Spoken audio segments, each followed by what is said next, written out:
watching Access Community Television, shamelessly promoting our friends and community. Welcome to Access TV, where we shamelessly promote our friends and our community. My name is Ganarji O'Sullivan. And my name is Molly Caron. Well, it's February, and there's a lot going on this month. We've got much to cover. It's also Black History Month, and MTS Popat will be in studio, and he's going to bring Combi and Jen from Burnaby to talk about culture, dance, and music with the youth out there. We're also going to hear from Wendy Peterson and Jean Swanson and Phoenix Winter and Herb. They're all going to be talking about the plans for the downtown Eastside, where that's going, and how they've contributed to making things more just. And we're also going to hear from the International Mother Language Day, which is on February 21st. Yeah, Rabbi Alam is bringing us that story, and plus we are celebrating Hobiyee, Nisga'a New Year, and Chief Michelle Edward will bring us a story on the intake and give us some insight. Plus, Diana Cly from IRAM will be bringing us news on the update for Lonnie Edmonds versus Canada. And then we tie it all up with Russell Wallace and the Native Education Center Digital Longhouse project. That's awesome. You've been busy this month. You've been to Lillooet, and that Seton Creek intake is a big deal. I'm glad you covered that. All that and more right here on Access Television. Stay tuned. Welcome to Access TV, where we shamelessly promote our friends in our community. Today, I had the opportunity to speak with Diane Cly from IRAM, and that is the International Human Rights Association of American Minorities. She's here with us today. Lonnie has endured a lot of suffering and hardship as a result of this decision. It should be pointed out that there was no accusation by the MCFD that Lonnie had abused her children. Lonnie has no alcohol problems, and no abuse related to the children has been reported.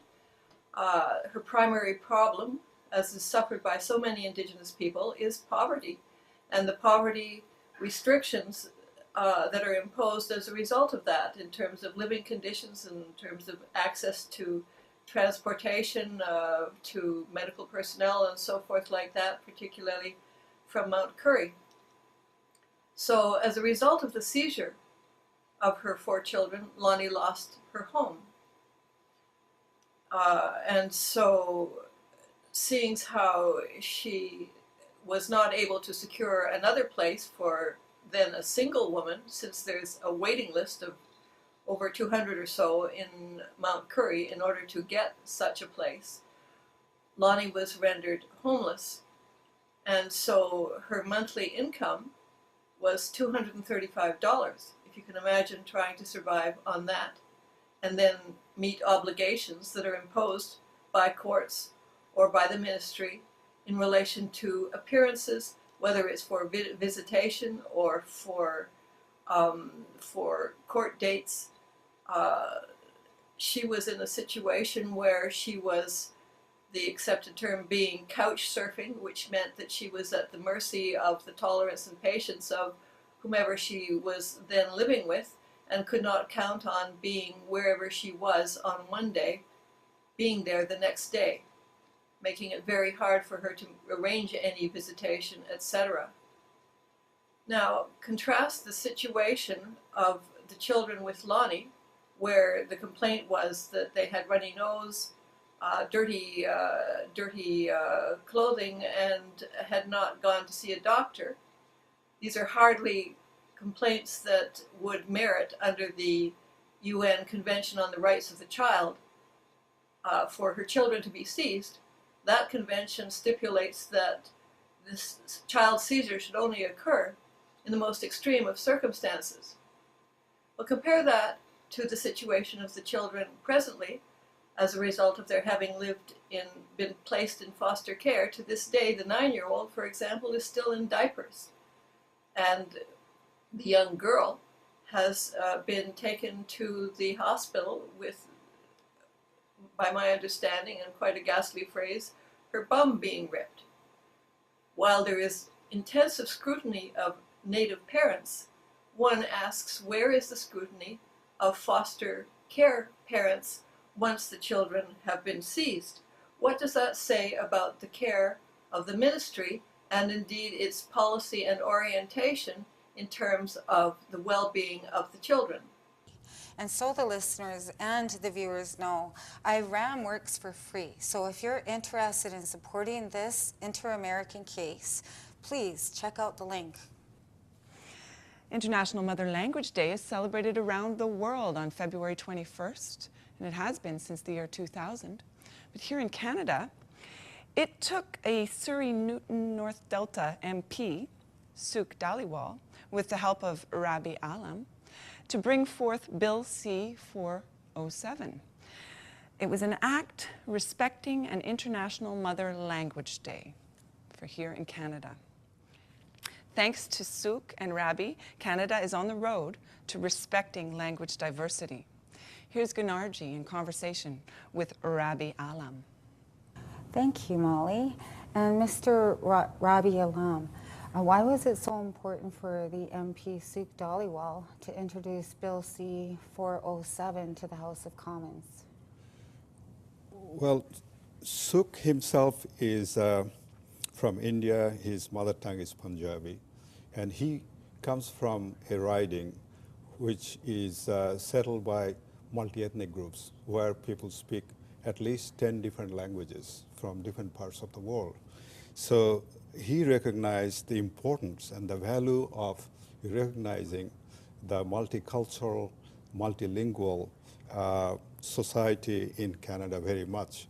And he agreed to take the message to Ottawa, and his friends, other MPs in Ottawa, they agreed to Suk that Suk can introduce a bill called Bill C-407, an act respecting International Mother Language Day. And it was introduced on February 21st, 2007. And what does this bill mean for all Canadians? Well, this bill shows that Canada really respects and Canada cares for people's mother languages, people's ethnic diversity, and their background. And it also shows to the world that people here, without fear, without restriction, they can keep their languages, they can practice their languages. Beautiful.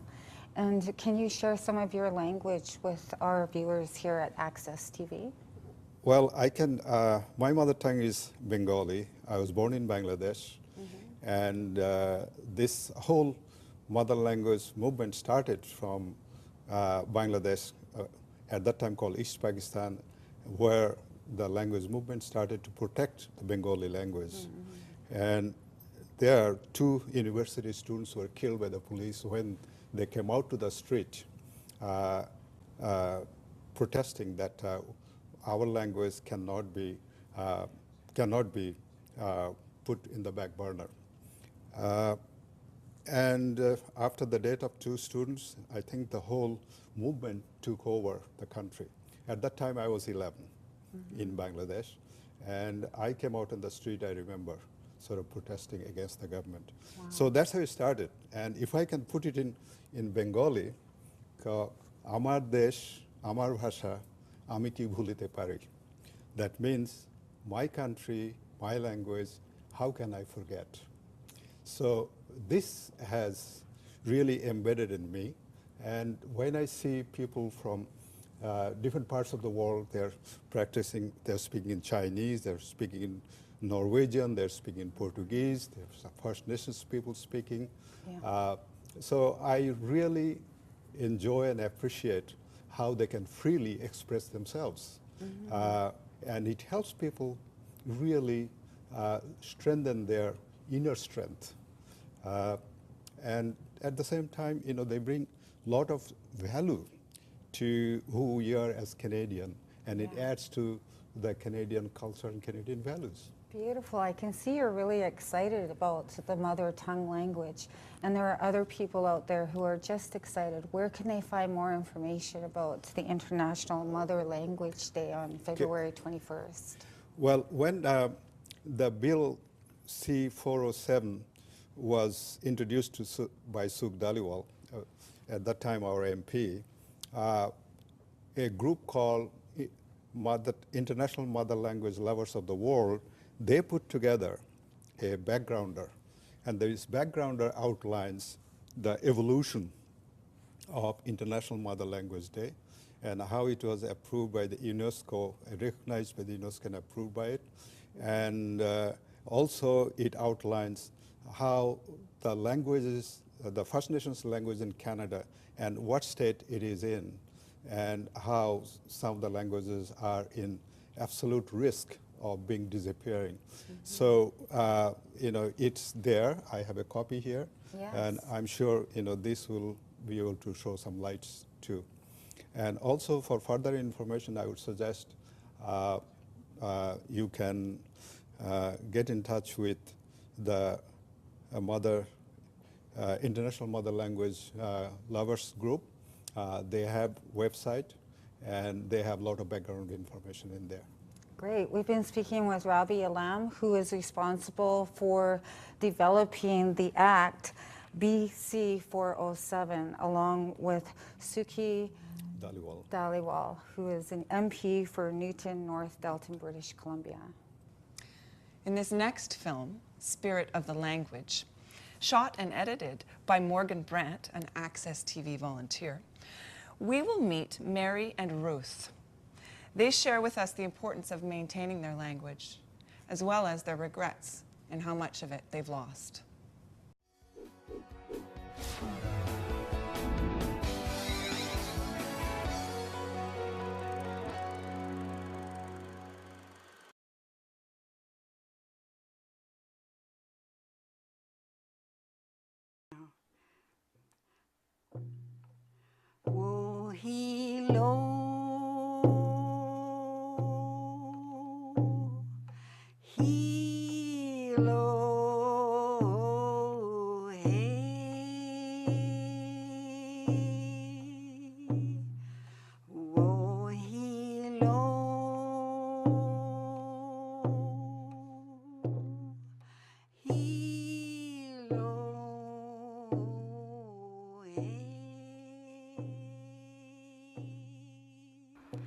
I'm from the Mistawasis First Nation in Saskatchewan. My name is Ruth Adams from Swasin First Nation, and my Aboriginal name is Quistania, from my grandmother's side from Nanaimo. The Cree language, yes, I love my language. I regret that it's being lost. There's so much lost by the loss of our language. What contributed to the loss of my language, I think, was colonialism, the attitude towards our people by the new people who came to our land, the attitude and the belief that our culture and our language didn't come from God. I think the attitude, I guess the ignorance of the Europeans who came to this land and didn't take the time to try to understand who we were and what we were all about. I don't know any of the words, and that's what's so sad. It's sad for me because that's the first thing people ask you is, oh, do you know your language? And how dare anyone ask me if I know my language when it was taken away and outlawed? Outlawed, imagine that. Outlawed, can you believe that someone would come along and throw you in jail for speaking your language? So I think it's very rude and it's very sad of the people to expect us to know our language and to do our regalia and do our dances when it was taken away and outlawed. It makes it very difficult. But this is why I do this. This is my regalia. because we're the Salmon people. So I do this for my grandchildren, great-grandchildren, to show them that we still have our ancestors with us. I do this for my mom and my dad, or for my grandparents. They didn't have this chance to speak to Canada the way I can speak now, so this is my gift to my ancestors and to my children, grandchildren, and great-grandchildren.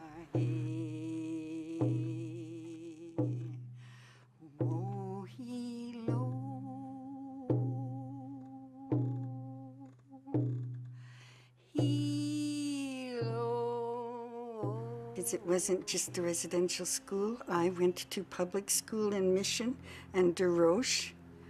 That's where my father comes from, Sta'elis, not Chehalis, Sta'elis. And so I went to public school, and no one spoke the language then. And when I was with my grandparents, they spoke it sometimes in the house when we were alone. And that was Peter and Sophia Jacobs of Tsawwassen First Nation. So that's the only way that I knew we even had a language. Because we lose so much by the loss of language. We lose the knowledge, the wisdom of the old days, of the old people, of the old ways. We lose our self-esteem, because as a First Nations person, you can't deny who you are, and your heart doesn't let you. So you have to embrace who you are, regardless of who you are, where you come from. I think that's just human nature. In order to be complete, in order to be healthy, you have to embrace who you are.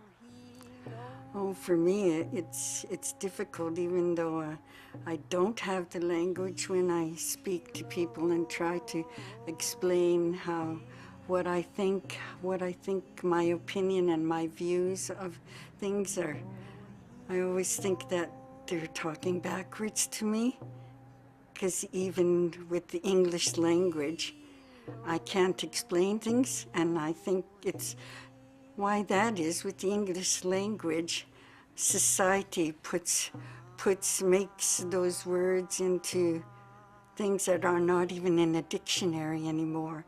So I find it very difficult to use those English words the way they're supposed to be used. Oh, most of them, it's a descriptive language. So to try and say lawyer, for example, someone that speaks for somebody else, that's a very long description, because we didn't have lawyers in our language. Priest, I'm here, we know it's a prayer man, or I'm here for a nun, prayer woman. So it's difficult to make those because they're cultural differences. Yeah. I try to speak Cree with my grandchildren, teach them a few words, but because they don't live close to me, it's hard to do that. Lost our language for me and my generation. I'm 71 years old, and my parents didn't speak, so they lost it. But for now, with our treaty of Tsawwassen, we're teaching the young ones how to speak our language, Halkamekum, and it's very difficult. Well, it's to do with the spirit. It's a spiritual thing. I don't think you ever really lose your cultural identity, because it's also your spiritual identity. And even though I'm a Christian, I believe in Jesus, there's still something about it that makes Jesus Cree. Well, my experience with our language as an adult is really quite sad, because as we were growing up, we were told that we could not speak our language. And I didn't go to residential school. This happened with people. It didn't matter whether you went to school or not. I grew up in the reserve, and we were made to feel ashamed of our language, like you were less of a person if you spoke your language or if you knew your language. And you didn't want to be Indian anymore or Cree anymore. You wanted to speak English, and you wanted to be known as someone who was with it in terms of the English language. And yeah, they succeeded very well in making us ashamed of who we were, not just of our language, but of who we were and who we are. So in school, it was really hard to grow up with the rejection of our Indigenous identity, but And as an adult now, I know some people who do still speak Cree, and when I get together with them, I do try and speak as much Cree. Cree is also a very fun language. It's kind, it's caring, and when I speak Cree with my friends, there's a lot of laughter, a lot of laughter. We're laughing all the time. Because I was ashamed of it and thought that maybe they were right, that something about our culture was evil or not of God. Eventually, God brought me back to my identity as a Native person. And I think I've been made whole by being able to embrace both my identity as a Cree woman and as a Christian woman. I think youth need to try to retain the language. I don't know, I wish I could do more to keep the language alive. We do sing in Cree at our circles, hummingbird circles that I do here for Hummingbird Ministries. But it's not enough. We translate some of our songs into Cree, try and teach the kids some of the songs, but more needs to be done. Hey ya, hey ya, hey ya, hey, hey ya, hey ya, hey ya, hey ya, hey ya, ho, hey ya, hey ya. You're watching Access Community Television, shamelessly promoting our friends and community. Next, we're going to hear about a digital longhouse media project. This has been an initiative with the Native Education Center here in Vancouver, and Russell Wallace, composer and multimedia artist, is here to explain it to us with Gunarji. Thank you very much, Molly. And Russell, tell us more about your work with the Digital Longhouse. What is it? The Digital Longhouse is a project based out of the Native Education College. It was funded through the CCAY, which is Cultural Connections for Aboriginal Youth program, through the BC Friendship Centers. Basically, it's a website project, and what we wanted to do was to create a space, like a space on the internet where we can showcase what happens in the Longhouse. And so originally it was a larger project. So we would include, the fire where the elders gather, telling history, telling stories. We'd have a room with music and dance, and a room with, visual arts, and a room with theater, and, links that would, hook youth up to different, resources in the community. But the budget was cut a lot, and so like this year we thought we'd create the site and create modularly, like modular sections. Yeah. And so this year we focused on music and dance. So is this contemporary music or traditional or both? It's both, and the original idea was to involve traditional communities as well as contemporary communities. So we have actually Yvonne Chartrand's Métis dance group performing, and so they're performing a traditional Métis jig. We have one song from the Lillooet Nation that I worked with Tony Wilson and doing a jazz arrangement. Oh. And so it's a traditional song, but it's done in a jazz way.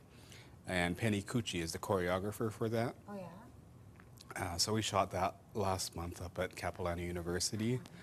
And another song is working. It's a song that was created by the singing group at Native Ed, and it's a Tiakalap song. Tiakalap is our traditional singing group at the college, and actually that's a group that anybody can drop in. Every Thursday? It's every Wednesday this term, but great. Yeah, it's from 3:30 to 5. 3:30 to 5. And so basically it was a collective creation that was done, about 10, 12 years ago when my mom was still around. And basically it's called Come Back to Me, My Spirit. And so basically it's like calling out to the spirit of, well, as an individual can lose their spirit, but also a community can lose their spirit. And so that's what the song is kind of focusing on. we worked with Sawagi Taiko on this, so sort of a, you know, a collaboration between Japanese community and Aboriginal communities in the music. So I've worked a lot with Linda Hoffman from there, and we did an arrangement of the song that way. But then, you know, when I was choosing the choreographers, I thought of Michelle Olsen from Raven Spirit Dance and Jay Hirabayashi from Kokoro Dance. So, you know, that So way. it's becoming quite a multicultural affair. Multicultural, intercultural, and Beautiful. And so, like, it's really important because we've lost our way a little bit. We've lost the culture through residential school. And it's important to basically embrace technology and find different ways of bringing it back to the youth and bringing it back to the people so that we're all comfortable in our own skin, basically. And so what other where can we go to see the digital longhouse and the website? Well, right now it's being programmed in. Part of the project is we hired Ron Harris to work as a facilitator, and we hired 2 youth as trainees to kind of work under Ron and put together the website. So Great the youth opportunity for the youth. It is, and we've had youth at all different. We had workshops on video, so like, you know, how to work cameras, how to work lighting. Yeah. We had workshops in traditional dance and contemporary dance. So, and in Penny's piece, we have 2 youth dancers involved in the dance in front of the camera. So I mean that was a really great experience to see the youth kind of embrace dance and go with it. So what's the website? It'll be called the Digital Longhouse, and it'll be accessed through the Native Education College website. All right, and if people want to give you further funds, where can they contact you? Through the Native Education College. Also known as NEC? NEC, yeah. And I worked as a cultural coordinator, and so coordinating the youth project, you know, the Elders Project, and amongst other things. So, but yeah, you know, we are doing more in the arts community now, and yeah, it's really great that there's so many things happening there, which are really cool. All right, check out Digital Longhouse, www.digitallonghouse.ca or .com. We're still working. Okay. For more information on Russell Wallace, go to his website. He'll be at the Talking Stick Festival this February. Next up, we're going to find out what's going on upstream in Lillooet, where the Seton River Intake Project is unfolding without a lot of community consultation. Gunarji is in conversation with Michelle Edwards, chief of the Cayoosh Creek Indian Band.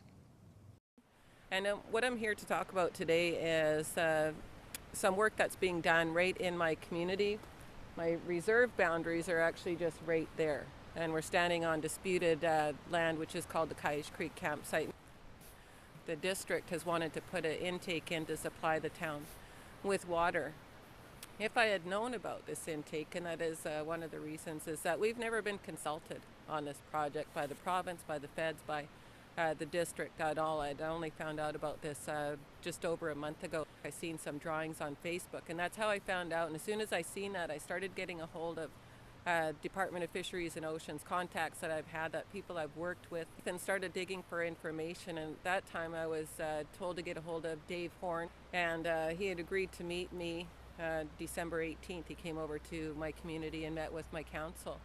And I asked, why there was an approval on a water intake that we knew nothing about, and that we were never consulted. I'd found out that Coldwater Lake was consulted, 2C Indian Band was consulted. No Statlium communities have been consulted on this project. So I asked him about that, and he said, we got all these the application came in, DFO had approved it, and there was an environmental assessment done. And I think that's really all that was done. I haven't even really seen any of this work even yet. We've created a lot of habitat in our community that shows that we are exercising our title and rights to manage our own lands. And that goes a long way with anybody. As a government, we definitely would not have agreed to this work. It does not go in with the work we have. We've got all kinds of different salmon species that come up here. But you can see that this intake system is going to be built into the river. When I've talked to people, they said, It's got to be buried under the river, so you won't even see it. I'm going, are you guys nuts? You actually want to go in there and build something into this river that has been very important to us for a number of years, and you can see why. It's a small tributary from the mouth of the Fraser up to the dams. We have 4 dams that impact this river system. So it's about 5 kilometers long, and it's a very healthy, needed system for the salmon that come up here. And BC Hydro actually turns off the canal so the smolts don't go down the canal and they'll come down the creek. So we're able to count them for 6 weeks every year. And just to have them come down and then get trapped in a water intake, it defeats the purpose of what we're trying to do. And BC Hydro, we have a working relationship with them. We've signed a Statlium Hydro agreement. It was a 20-year negotiation. I filed an appeal to the Environmental Appeal Board, so they received that. Along with it, I submitted an affidavit. So we did hear back from the Environmental Appeal Board that the district and I guess the province, Dave Horn, will be able to come in and question me, but they're also able to submit a statement so I can then probably question them. They're there. We're over there. It would have taken nothing for them to drive down all their plans that they had and showed us those back in 2012, because since 2012, they've had conceptual designs. We as Statlium are doing work all over the territory, and we're doing it to benefit the wildlife, the water, the plants, the animals, and then us as people. If we don't have land to manage and to look after that provides for us, we start losing our existence. We start losing our way of life. So the longer we're doing this, the more the generations are going to be benefiting.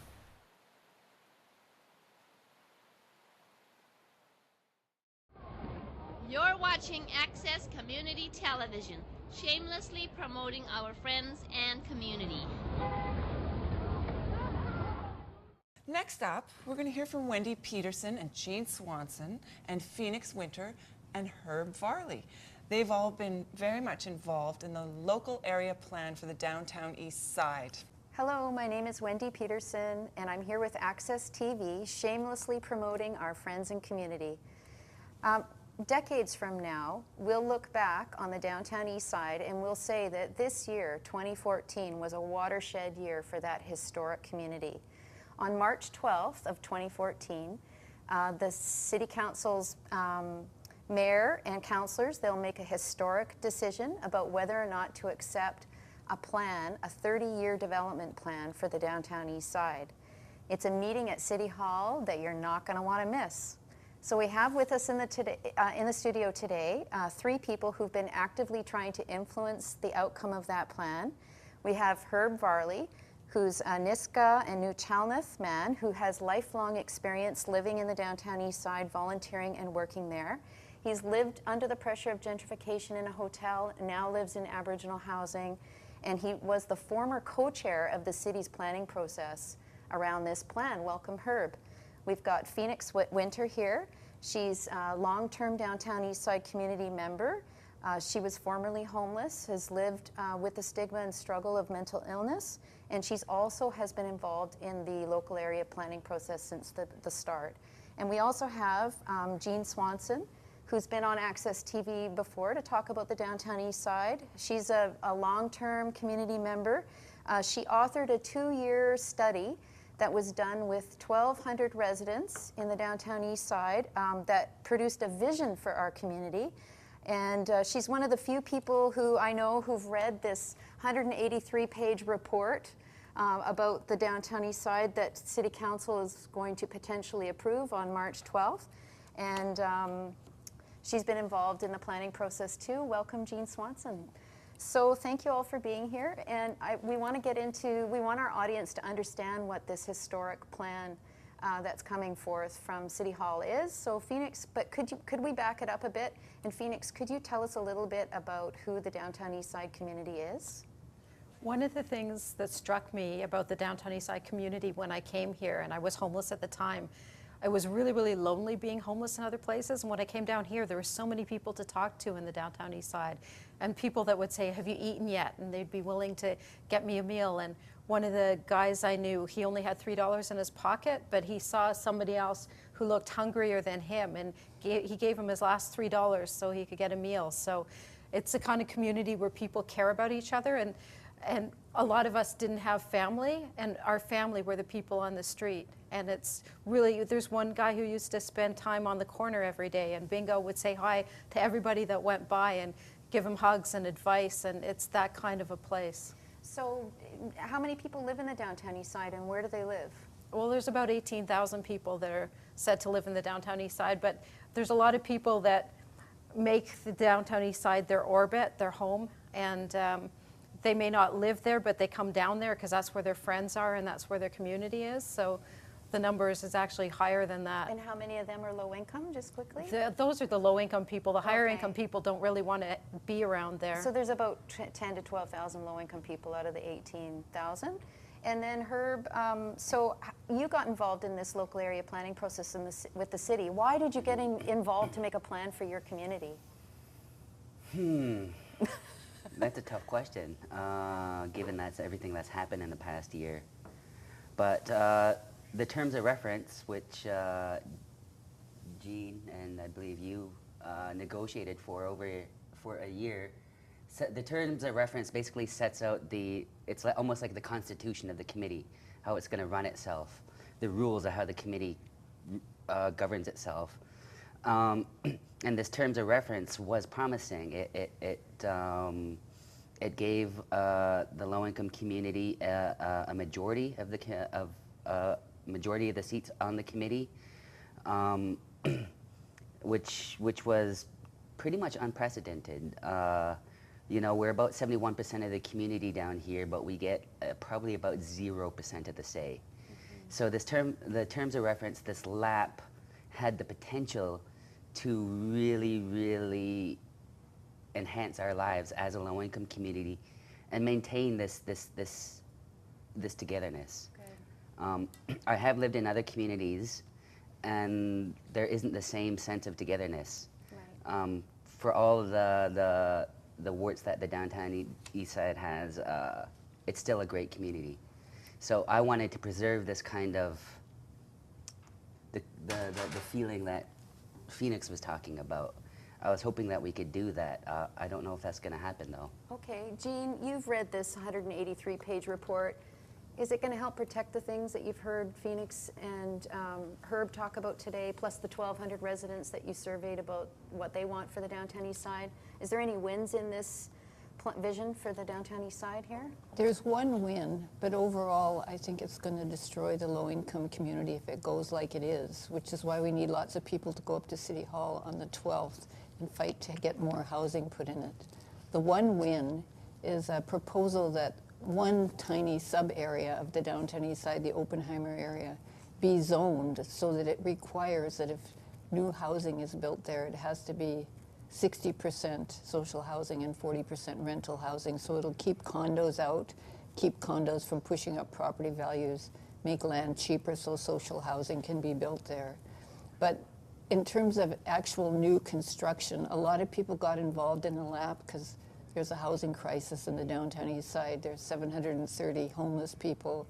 There's about 5,000 people living in really crummy hotel rooms that don't have a bathroom, don't have a kitchen, have lots of pests. And we really wanted for that housing to be replaced with self-contained social housing.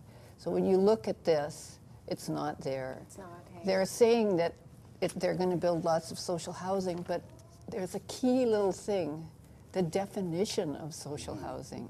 And they're saying that only 1/3 of it has to be at welfare rates. So even in the DEOD, only about 1/5 of the new housing would be for people who live in the SROs now. So Phoenix, do residents in the downtown Eastside know what's coming up? Do they, and how have you been getting the word out about this?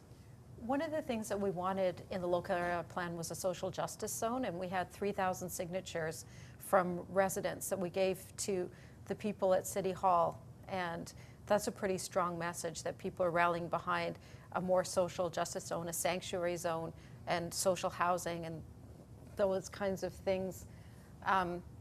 But now we're going out and we're holding a town hall at the Carnegie Center on February 8th to get people aware and try and decipher the 183-page report so people can understand. It's really, really hard to understand the language in the report because it's planarese. And The other thing we've been doing is putting leaflets out, going to the Carnegie newsletter and the Downtown East newspaper, and talking to people on the street about the local area plan. So Herb, do you have any hope for the mayor and council to change their mind and edit this vision to make it more friendly for low-income people? And yeah, do you have any hope for that? Or what will it take to change their minds? Political will. Talking about a green city and a healthy city framework and all that it sounds nice. It's good rhetoric, but without the political will to go back to the provincial government, to the federal government, and get the funding that used to be there in the, in the 60s and started dying out in the 80s, to get a social housing or a housing platform, not just for BC, but for Canada. I believe Canada is one of the only G8 countries that doesn't have a national housing plan. And without that housing, this community is going to fall apart and die. Jean, in a nutshell, how can people get involved at this stage before March 12th? Well, come to our town hall meeting on February 8th. Check out the Carnegie Community Action Project website. I think we're going to have a rally and get people to go up to City Hall and speak to the plan on March 12th. Thank you so much, Jean Swanson, Phoenix Winter, Herb Varley, for all the work you're doing in the community. We'll stay in touch with this issue, and thank you for being on Access TV. Thanks for having us. And that was LAP on Access TV. For more information on the March 12th date at the City Hall, you can go to ccapvancouver.wordpress.com and check out Carnegie Community Action Project. Thank you, Gunarji. Next up, we're going to focus on Black History Month. And speaking of freedom, we're going to check in with Delana Gale Bowen, who has had her heart in the downtown Eastside for decades. I know her as an activist and a blues singer. She speaks and sings with all of her soul and focuses her intent on justice and healing. She is an Afro-Canadian Cherokee, and she's an activist currently working on creating a downtown Eastside Elders Resource Sanctuary. Let's go to Gunarji and Delana. Well, thank you for that introduction. Speaking of freedom with Gail Delana Bowen, how are you today? I'm fine, thank you. How are you doing? Good. Thank you for so much for inviting me. Well, it's always a pleasure. I've seen you performing around the city over the last year. The last time I saw you, you were performing with Murray Porter on New Year's Eve. Oh, yes, that was really fun. Yeah, and I love Murray Porter. I love Murray and Elaine. They're wonderful people. Nothing like a black man singing the red man's blues, right? And so, like, that was your year. That's how you ended your year. What are you going to do this year, 2014? Oh, goodness. I have lots going on. I was sharing with a friend the other day that, because I'm 68 now, and I'm busier than when I was when I was working before I supposedly retired. When you were wet behind the ears. Yeah. I have a number of projects going on. One is the Downtown Eastside Elders Resource Sanctuary. And for that, we are having my heritage is African Canadian and Cherokee. And so we're having a fundraising event for Black History Month called Speaking of Freedom. Speaking of freedom. Yes. February 21st, Friday, night at St. Andrew's Wesley Church. And I'm just so honored that we have the opportunity to do this because our very special guest is Jack O'Dell, who used to work with Martin Luther King. Nice. And I went to meet him, so honored. He welcomed me into his home, and we talked for hours. In fact, we had to stop talking because we had other things to do, but once we started, it was wonderful. That's what happens when you speak of freedom. Hi. You can't stop talking. Exactly. And the climate of this event, Robert Nahaney, who is my Sundance chief, is opening the evening. We have a number of representatives from both the Black and First Peoples communities sharing words of Nelson Mandela, Martin Luther King, and leaders from the First Peoples who were proponents of peace. Okay, so this is at St. Andrew's Church, Yes. February 21st. Yes. What's the time and? It's 7:30. The doors open at 6:45. Tickets are available at Tickets Tonight. If you go on to the website, onto the internet, and just Google "Speaking of Freedom," things will come up about the event. We have a Facebook page with all of the information and all of the people that are participating. And all of the funds go to our Elders Resource Sanctuary. Well, thank you, Delana Gail Bowen. You're watching Access Community Television, shamelessly promoting our friends and community. Oh, well, there ain't nobody gonna turn us around, turn us around, turn us around. There ain't nobody gonna turn us around. Keep on walking, keep on talking, trying to get to freedom land.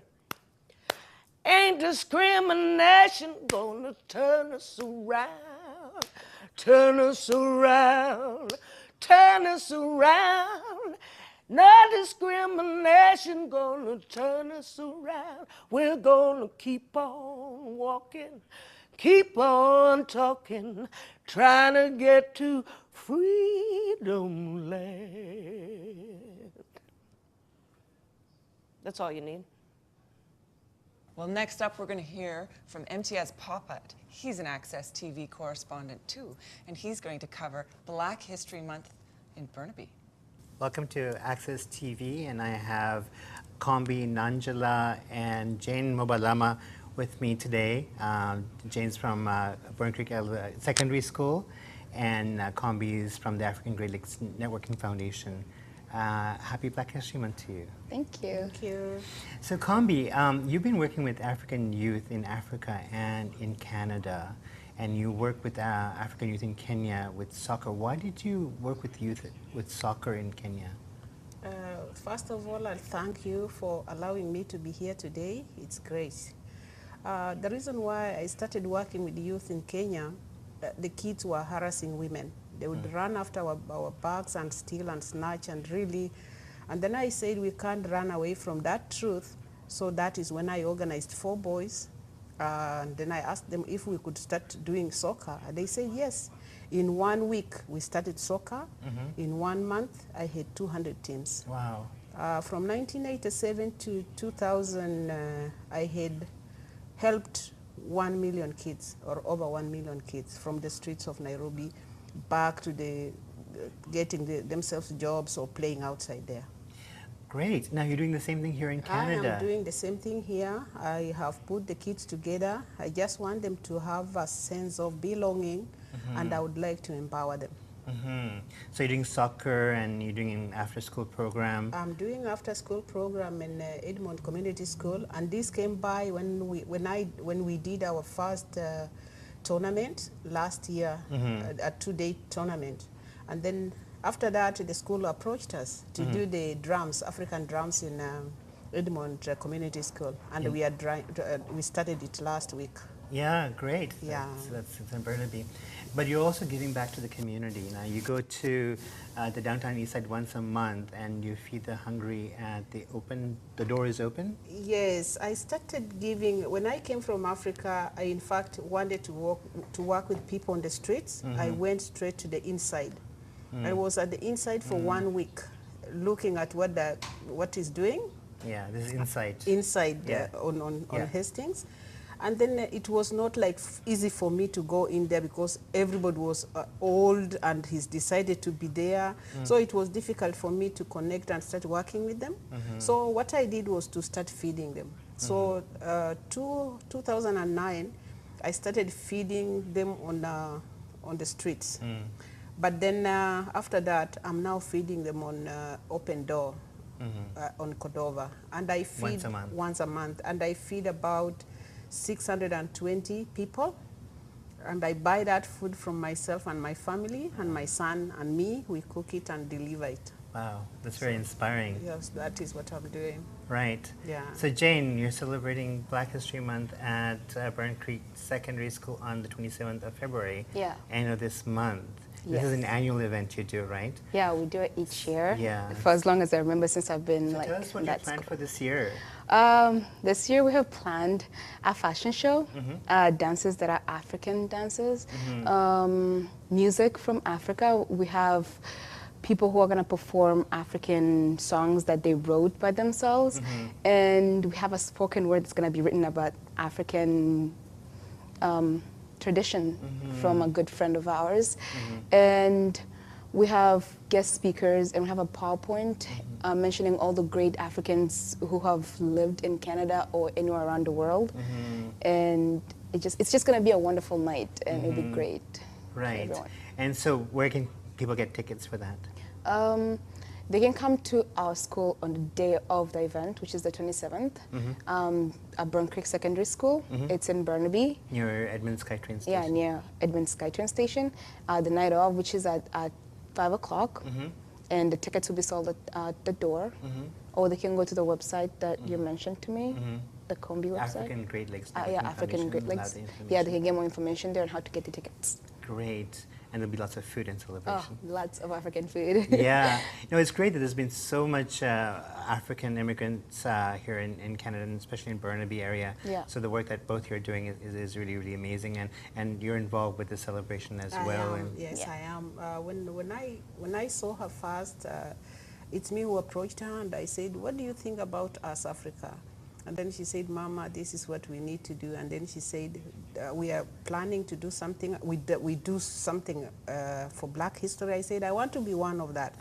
And then I really volunteered. I said, "I'll make some attire. I'll make something that you want." Right. And then she said, "Yeah. Then if that is what you're going to do, we are going to take the proceeds after we deduct everything, and then it can be taken to Kenya." Then I said, "Yeah." We have to take to the orphanage in Kenya, and I'm so happy to be involved. Great. Well, thank you so much both for coming and talking to us about Black History Month and the celebration for that. And hope to see people there at the event. It'll be really exciting. Thank you for watching Access Community Television, supporting our friends and community. You're watching Access Community Television, shamelessly promoting our friends and community. For over 20 years, a vigil has been held in honor of missing and murdered women. The 2014 event for Crab Water for Life will meet at the Boulder in Crab Park on February 14th at 11 a.m. Please find it in your hearts to support the efforts that Crab Water for Life has made on behalf of the murdered and missing women of the downtown Eastside. The Gathering Our Voices Aboriginal Youth Conference is hosted by the BC Association of Aboriginal Friendship Centres and their Provincial Aboriginal Youth Council. The conference will be held from March 18th to 21st, 2014 in Vancouver, BC, on the shared traditional territory of Musqueam, Squamish, and Tsleil-Waututh nations at the Hyatt Regency Vancouver and Fairmont Vancouver hotels. The conference will bring up to 2,000 youths aged 14 to 24 years. Chaperones, presenters, and guests will network and learn new techniques and skills in workshops, share knowledge through cultural activities, witness performances by talented individuals, and explore career and education possibilities and participate in sports and recreational activities. Thank you for joining us on Access TV. It's been a pleasure.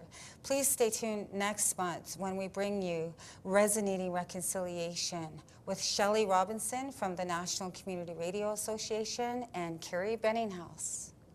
We're going to take you out with some footage from Hobiyee, where I was yesterday celebrating the Nisga'a New Year. Thanks for watching Access TV, where we shamelessly promote our friends and our family.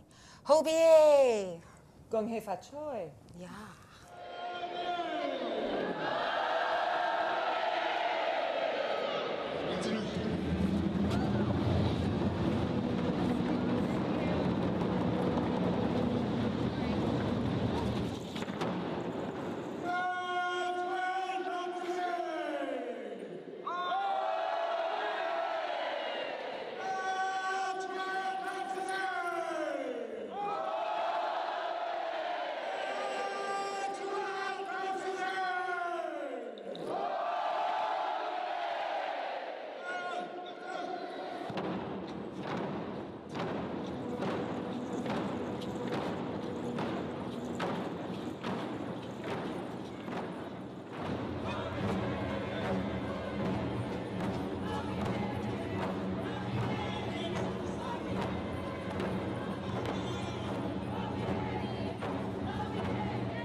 You're watching Access Community Television, shamelessly promoting our friends and community.